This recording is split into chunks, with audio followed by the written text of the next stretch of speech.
అందరికీ నమస్తే అండి. ఇప్పుడు సోషల్ మీడియాలో ఒక ఆసక్తికరమైన చర్చ జరుగుతుంది.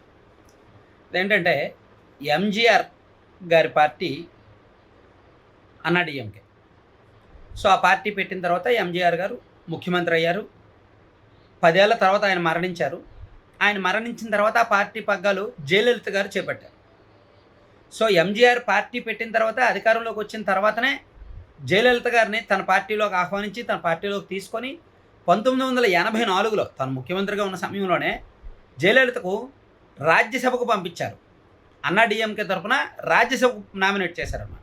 సో, జయలలిత గారు ముఖ్యమంత్రి అవ్వకముందే, ఎమ్మెల్యేగా తమిళనాడులో ఎన్నికవ్వడానికి ముందే 1984 నుంచి 89 వరకు అన్నాడీఎంకే పార్టీ తరఫున రాజ్యసభ సభ్యురాలిగా పనిచేశారు.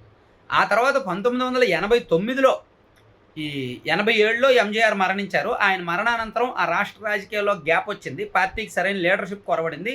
సో, తనను తాను ఎంజీఆర్ వారసురాలిగా ప్రకటించుకొని 1989 నుంచి కూడా రాష్ట్ర రాజకీయాల్లో చురుకయ్యారు. 1989లో ఎమ్మెల్యేగా ఎన్నికయ్యారు.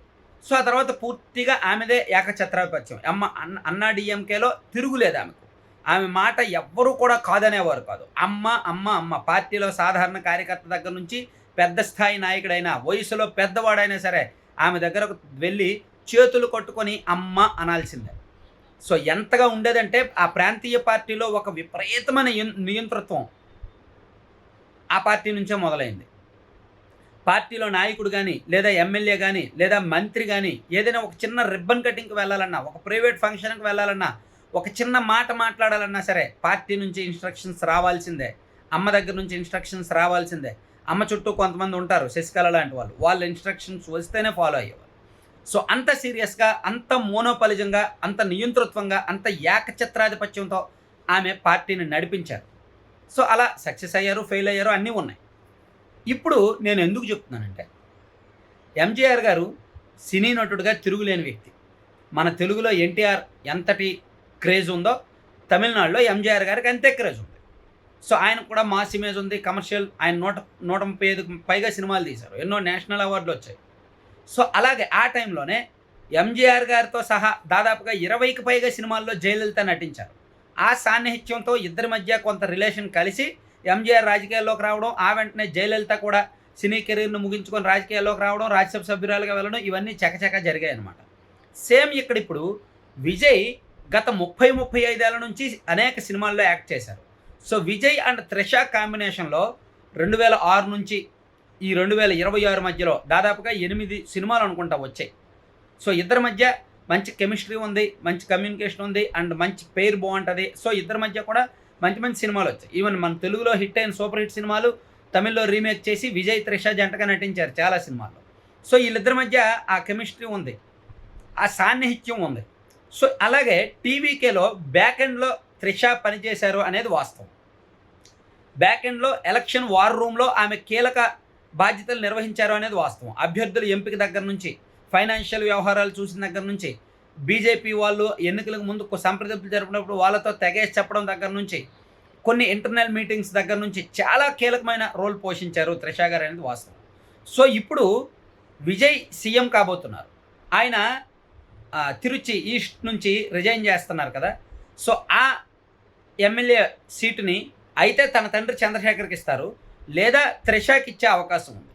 సో, ఇప్పుడు సోషల్ మీడియాలో విపరీతంగా త్రిష మీద చర్చ ఏంటంటే, గతంలో త్రిష ఒక 20-25 ఏళ్ల కిందట సినిమాల్లోకి వచ్చిన కొత్తలో ఆమె కామెంట్ చేశారు, నేను ఫ్యూచర్లో సీఎం అవ్వాలనుకుంటున్నాను అని. సరదాగా అంటున్నారంటే, లేదు నేను సీరియస్గానే చెప్తున్నానంటే అంటూ నవ్వుతూ చెప్పారు ఆమె టీనేజ్లో ఉన్నప్పుడు అనమాట. సో, ఆ కామెంట్స్ ఇప్పుడు సోషల్ మీడియాలో విపరీతంగా హల్చల్ చేస్తున్నాయి.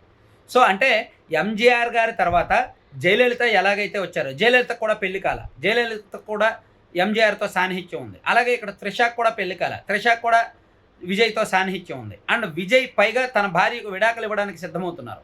విజయ్కు త్రిషకు ఏదో ఉంది, సంబంధం ఉంది, వీళ్ళిద్దరూ పెళ్లి చేసుకోబోతున్నారు అనే వార్తలు వచ్చిన నేపథ్యంలో విజయ్ భార్య సంగీత విడాకులు పిటిషన్ వేయడం, విజయ్ కూడా అవును అని ధృవీకరిస్తూ తమకు భరణం ఇవ్వడానికి సిద్ధమవడం, ఇదంతా కూడా ఒక చర్చకు దారితీసిందనమాట. ఇదే సమయంలో త్రిష రాజకీయంగా కూడా యాక్టివ్ అవుతున్నారు అనేది తెలుస్తోంది. అయితే త్రిష ఇమీడియట్గా ఈ 6 నెలల్లోపు తిరుచి ఈస్ట్ నుంచి విజయ్ రిజైన్ చేస్తే అక్కడ నుంచి ఎమ్మెల్యేగా ఎన్నికవుతారా, లేదంటే ఒక 5 ఏళ్ల తర్వాత వచ్చే ఎన్నికల నాటికి ఏమైనా రాజకీయాల్లోకి వస్తారా అనేది అయితే చూడాలి. ఎందుకంటే త్రిషకు ప్రస్తుతానికి వయసు అరౌండ్ 40 ఉండొచ్చు. ఆమె 2002 నుంచి సినిమాల్లో నటిస్తున్నారు. దాదాపుగా ఒక 24, 25 ఏళ్ల నుంచి త్రిష సినిమాల్లో నటిస్తున్నారు. తెలుగు, తమిళ సినిమాలు చాలా సినిమాల్లో నటించారు. సో, క్రేజ్ ఉంది. తమిళనాడులో చాలా క్రేజ్ ఉంది త్రిషకు. సో, విజయ్ అండ్ త్రిష జంట కూడా బావుంటదనేది అక్కడ నమ్ముతారు.